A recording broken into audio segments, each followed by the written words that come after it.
Thank you, Madam President.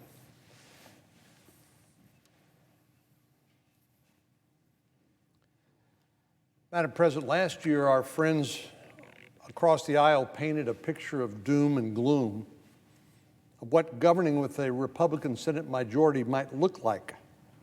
They forecast unprecedented obstruction, endless stonewalling, and the inability to get anything done. Now, there's nothing more popular than the myth that Congress is unable to get anything done.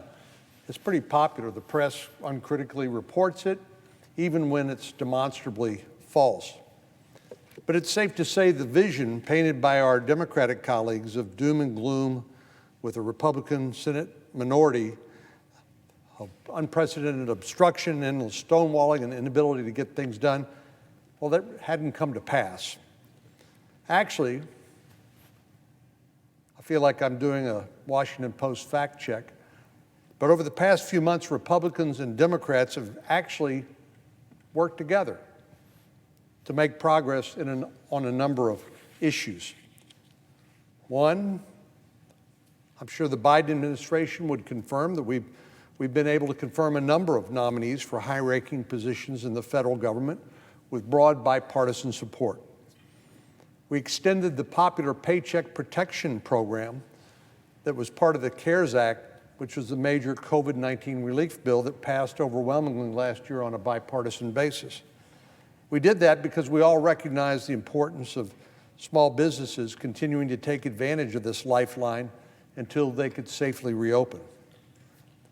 We took action on a bipartisan basis to combat the increase in hate crimes against Asian Americans. We provided the states with additional resources to upgrade their drinking water and wastewater infrastructure. And this week, we passed historic legislation to improve the way we counter the threat from the Chinese Communist Party, the so-called Endless Frontiers Act that included a $52 billion emergency appropriation to make sure that we weren't dependent on imports of semiconductors, which are so essential to our economy and to our national security. And that's not all.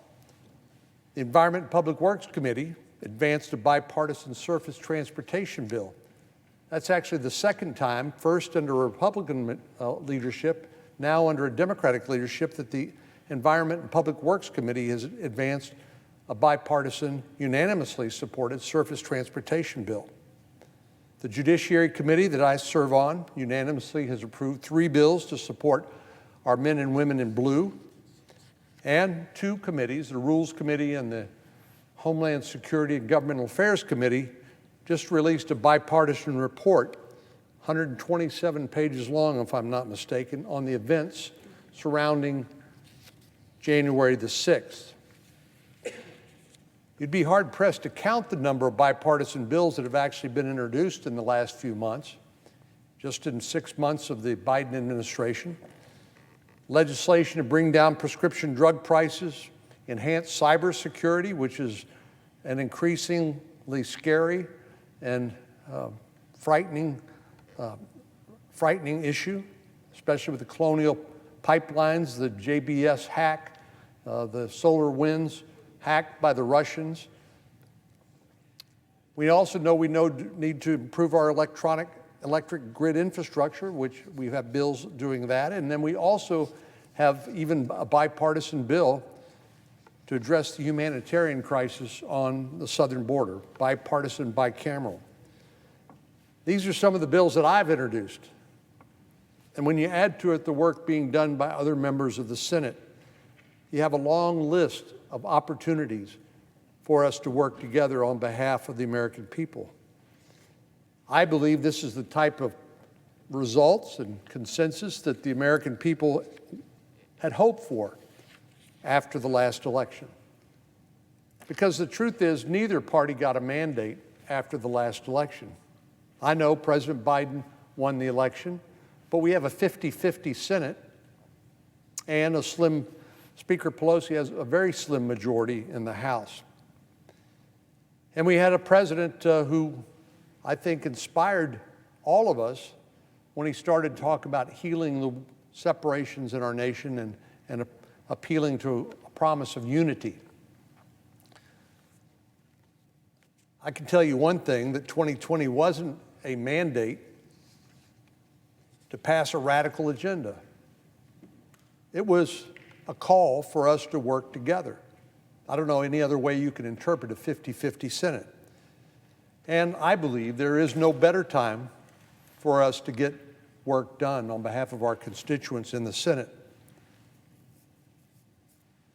There's perhaps the apocryphal story of George Washington, who told Thomas Jefferson that the Senate was meant to be the saucer to cool House legislation, like how a saucer apparently was used at the time to cool hot tea.